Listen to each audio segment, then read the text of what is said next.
H. G. Wells, La máquina del tiempo. El palacio de porcelana verde. Hallé el palacio de porcelana verde hacia el mediodía, desierto y en ruinas. Nada más quedaban restos de vidrio en sus ventanas y extensas capas del verde revestimiento se habían desprendido de las armaduras metálicas corroídas. El palacio estaba situado en lo más alto de una pendiente herbosa. Mirando, antes de entrar allí, hacia el nordeste, me sorprendió ver un ancho estuario, o incluso una ensenada, donde supuse que Wandsworth y Battersea debían de haber estado en otro tiempo. Pensé entonces, aunque no seguí nunca más lejos este pensamiento, que debía de haber sucedido, o que sucedía, a los seres que vivían en el mar. Los materiales del palacio resultaron ser, tras haberlos examinado con cuidado, auténtica porcelana, y a lo largo de la fachada vi una inscripción en unos caracteres desconocidos. Wina podía ayudarme a interpretarla. Me di cuenta luego de que la simple idea de la escritura no había nunca penetrado en su cabeza. Ella me pareció siempre, creo yo, más humana de lo que era, quizá por ser su afecto tan humano. Pasadas las enormes hojas de la puerta, abiertas y rotas, encontramos en lugar del acostumbrado vestíbulo, una larga galería iluminada por numerosas ventanas laterales. A golpe de vista me recordó un museo. El enlosado estaba cubierto de polvo y una notable exhibición de objetos diversos se ocultaba bajo aquella misma capa gris. Vi entonces, levantándose extraño y aislado en el centro del vestíbulo, lo que era, sin duda, la parte inferior de un inmenso esqueleto. Reconocí por los pies oblicuos que se trataba de algún ser extinguido de la especie del megaterio. El cráneo y los huesos superiores yacían al lado sobre una capa de polvo. En un sitio en que el agua de la lluvia había caído por una gotera del techo, aquella osamenta estaba deteriorada, y en la galería se hallaba el enorme esqueleto encajonado de un brontosaurio. Mi hipótesis de un museo se confirmaba. En los lados encontré los que me parecieron ser estantes inclinados, y quitando la capa de polvo, descubrí las antiguas y familiares cajas encristaladas de nuestra propia época. Debían de ser herméticas al aire, a juzgar por la perfecta conservación de sus contenidos. Estábamos, sin dudas, en medio de las ruinas de algún South Kensington de nuestros días. Estaba seguramente frente a la sección de paleontología, que debía de haber encerrado una espléndida serie de fósiles, aunque el inevitable proceso de descomposición, que había sido detenido por un tiempo, perdiendo gracias a la extinción de las bacterias y del moho las 99 centésimas de su fuerza, se había, sin embargo, puesto de nuevo a la obra con extrema seguridad, aunque con suma lentitud, para la destrucción de todos sus tesoros. Acá y allá encontré vestigios de los pequeños seres en forma de raros fósiles rotos en pedazos o ensartados con fibra de cañas. Y las cajas, en algunos casos, habían sido removidas por los Morlocks, a mi juicio. Reinaba un gran silencio en aquel sitio. La capa de polvo amortiguaba nuestras pisadas. Wina, que hacía rodar un erizo de mar sobre el cristal inclinado de una caja, se acercó pronto a mí. Yo miraba fijo alrededor. Me tomó muy tranquilamente la mano y permaneció a mi lado.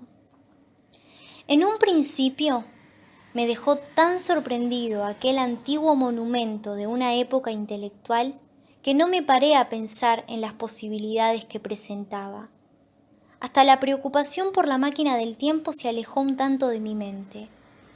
A juzgar por el tamaño del lugar, aquel palacio de porcelana verde contenía muchas más cosas que una galería de paleontología.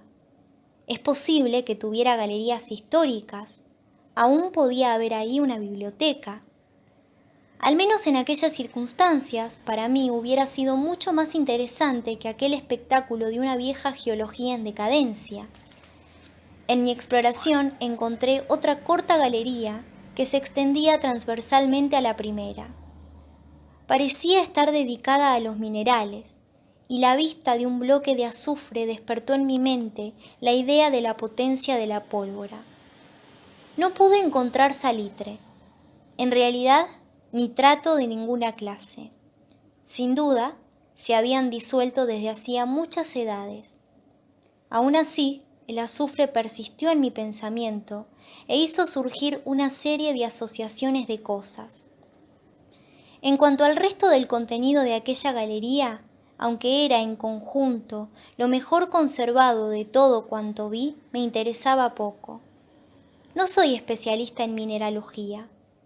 Fui hacia un ala muy ruinosa paralela al primer vestíbulo en el que habíamos entrado. Era evidente que aquella sección estaba dedicada a la historia natural y todo resultaba allí imposible de reconocer. Unos cuantos vestigios encogidos y ennegrecidos de lo que habían sido en otro tiempo animales disecados, momias disecadas en frascos que habían contenido antaño alcohol, un polvo marrón de plantas desaparecidas, era todo. Lo deploré. Me hubiese alegrado trazar los pacientes reajustes por medio de los cuales habían conseguido hacer la conquista de la naturaleza animada. Llegamos enseguida a una galería de dimensiones sencillamente colosales, muy mal iluminada, y cuyo suelo en suave pendiente hacia un ligero ángulo con la última galería por la que había entrado. Globos blancos que pendían, a intervalos, del techo, la mayoría rajados, rotos, indicaban que el sitio había estado al principio iluminada de manera artificial. Me encontraba entonces más en mi elemento. De cada lado se levantaban las enormes masas de unas gigantescas máquinas, todas muy corroídas y muchas rotas, pero algunas aún bastante completas.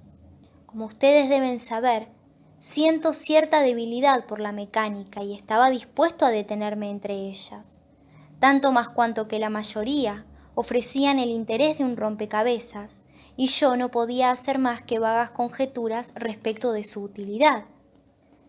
Me imaginé que si podía resolver aquellos rompecabezas, me encontraría en posesión de fuerzas que podían servirme contra los Morlocks. Wina se acercó mucho a mí de improviso, tan de repente que me estremecí. Si no hubiera sido por ella, no creo que hubiese yo notado que el piso de la galería era inclinado. El extremo al que había llegado se hallaba por completo encima del suelo y estaba iluminado por escasas ventanas parecidas a troneras. Al descender en su longitud, el suelo se elevaba contra aquellas ventanas, con solo una estrecha faja de luz en lo alto delante de cada una de ellas, hasta ser al final un foso, como el sótano de una casa de Londres. Avancé despacio, intentando averiguar el uso de las máquinas y prestándoles demasiada atención para advertir la disminución gradual de la luz del día, hasta que las crecientes inquietudes de Wina atrajeron mi atención hacia eso. La galería quedaba sumida al final en densas tinieblas. Vacilé. Miré a mi alrededor. La capa de polvo era menos abundante y su superficie menos lisa. Más lejos, hacia la oscuridad, parecía marcada por varias pisadas, menudas y estrechas. Mi sensación de la inmediata presencia de los Morlocks se reanimó ante aquello. Perdía el tiempo en aquel examen académico de la maquinaria. Recordé que la tarde se hallaba ya muy avanzada y que yo no tenía aún ni arma, ni refugio, ni medios de hacer fuego.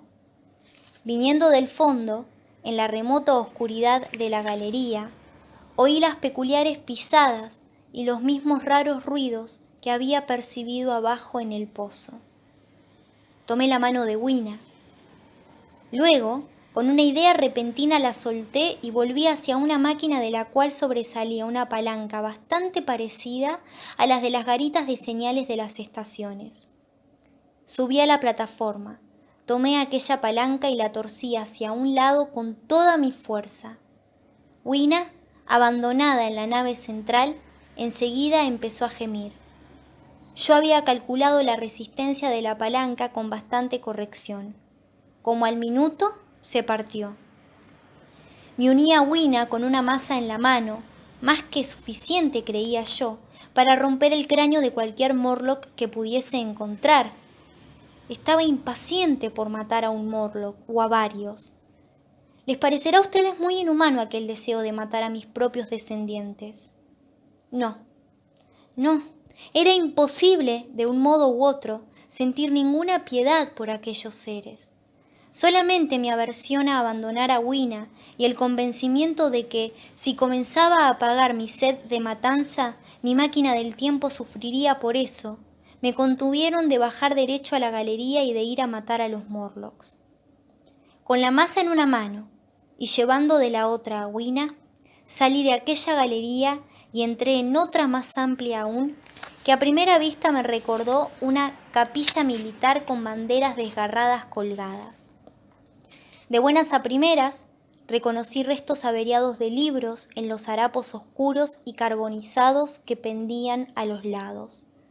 Desde hacía largo tiempo se habían caído a pedazos y había desaparecido en ellos toda apariencia de impresión. Cubiertas acartonadas y cierres metálicos por todas partes decían bastante acerca de aquella historia. De haber sido yo un escritor, hubiese podido quizá moralizar sobre la futileza de toda ambición.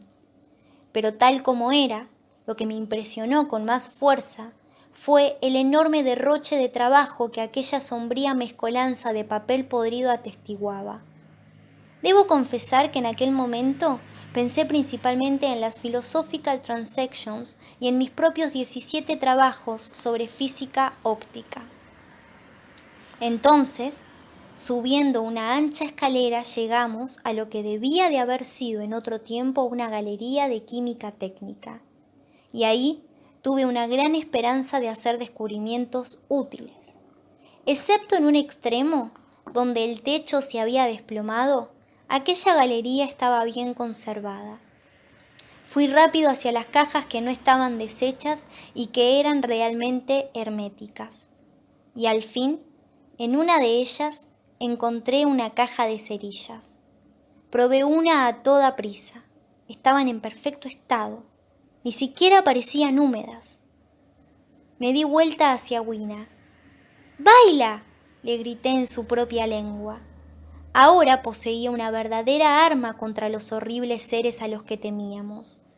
En aquel museo abandonado, sobre el espeso y suave tapiz de polvo, ante el inmenso deleite de Wina, ejecuté solemnemente una especie de danza compuesta, silbando unos compases de El País del Hombre Leal, tan alegremente como pude. Era en parte un modesto cancán, en parte un paso de baile, en parte una danza de faldón, hasta donde mi levita lo permitía, y en parte original. Como ustedes sabrán, soy inventivo por naturaleza. Incluso ahora, pienso que el hecho de haber escapado aquella caja de fósforos al desgaste del tiempo durante años memoriales resultaba muy extraño, y para mí, la cosa más afortunada. Además, de un modo bastante singular, encontré una sustancia más inverosímil que fue alcanfor. Lo hallé en un frasco sellado que por casualidad, supongo, había sido en verdad herméticamente cerrado. Creí al principio que sería cera de parafina y en consecuencia rompí el cristal. Pero el olor del alcanfor era evidente.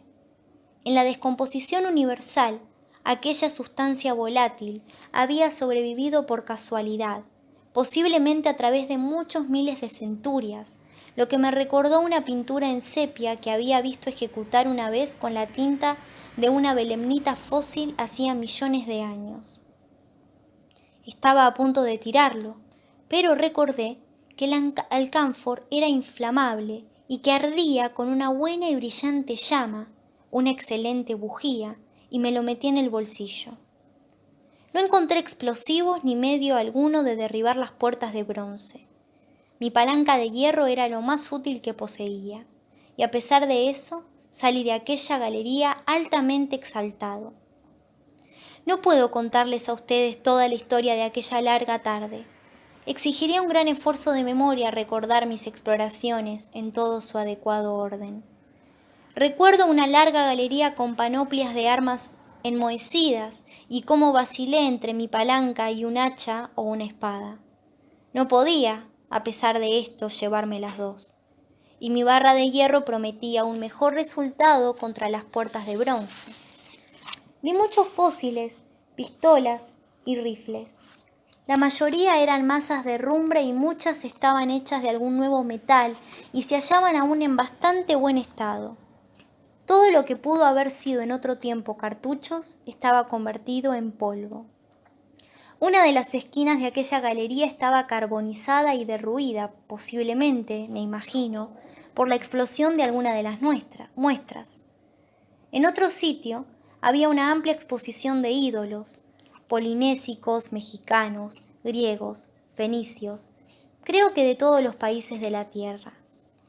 Cediendo a un impulso irresistible, escribí mi nombre sobre la nariz de un monstruo de esteatita procedente de Sudamérica que impresionó en especial mi imaginación.